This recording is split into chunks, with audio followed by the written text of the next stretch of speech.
Hi guys, the Tories have been trying to use the poor and those on benefits for decades as a scapegoat. If it isn't the EU, it's asylum seekers. If it isn't asylum seekers, it's people on universal credit or some kind of assistance.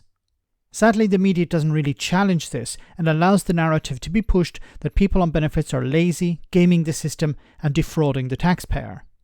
There is little or no evidence to back this up, but it has worked its way into public thinking on the subject.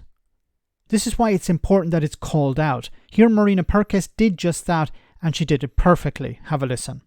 What I'm trying to say is this: we have a system where it pays not to work. No, it doesn't. For a lot of people, it pays not to work. Stop it. Stop. I'm telling you. Let Marina answer. I'm sorry, but where are you getting this from? It pays not to work. Do you know a couple? He's an employer. A couple, and the reason why it's gone up is because it doesn't actually pay to be in work anymore. The majority of people claiming benefits are now in work because the cost of living has gone through the roof. Our energy bills are one of the highest on the planet. Our inflation, everything, and we have got a government that's mismanaged every aspect of our society, so that if you are in work, you still are struggling. If you're a couple on benefits and you have 2 kids, they've worked out that after you take out your rent and your bills and your whatever, your food, you're left with £8 a week, right?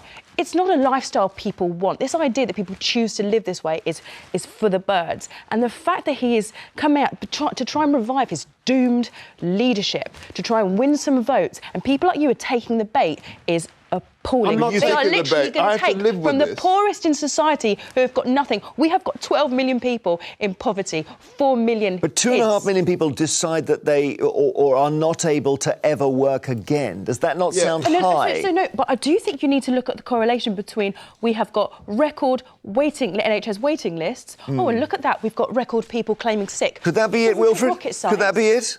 Well said, Marina. Once again, people don't make this connection. If there's a record number of people on a waiting list, then those people can't work. Why is this so difficult for people to understand? If people are on the waiting list, they can't work in many cases. If they can't work, they have to pay their bills, they have to pay their rent, they have to feed their family, whatever. So they have to rely on benefits. You just add one and one together. People are not working because they're ill, because they're sick, so they're claiming benefits. If the Tories actually invested in the NHS, instead of funneling more and more money into the private sector and trying to run the NHS into the ground in order to benefit their donors and for ideological reasons, it would mean there'd be fewer people on the waiting list and more people would be in work. And there'd be fewer people relying on benefits. Now, Marina also raises the other point that due to the cost of living crisis, more and more people are working and on benefits. There was a time when there was benefits and people working. Now you have people working a number of jobs and relying on something like universal credit just to get by, struggling even with that, and also relying on food banks. People's wages have not kept up with inflation, so they have to find another way to make ends meet, and in many cases it's relying on benefits.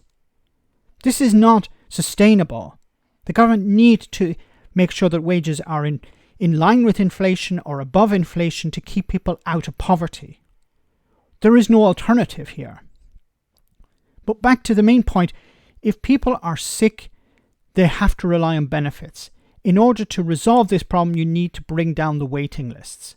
A healthy society is a more productive one. But the Tories don't seem to be interested in that. They're happy to see the NHS run into the ground in order to see more and more people relying on the private sector, private health insurance, in order to get by. But most people can't afford that. Most people can't afford just to go to the private sector to get healthcare. And it's not something that any real society should be focusing on. The focus should be to have a functioning healthcare service free at the point of use so that people can get access to the healthcare they need in order to be productive. Now, of course, many people will never be able to work. They need support as well. So instead of just focusing on numbers, people need to focus on why people are relying on benefits, and is it because they're on the waiting list? Let me know in the comment section, guys, what you think. As always, your comments are greatly appreciated. Thanks a lot.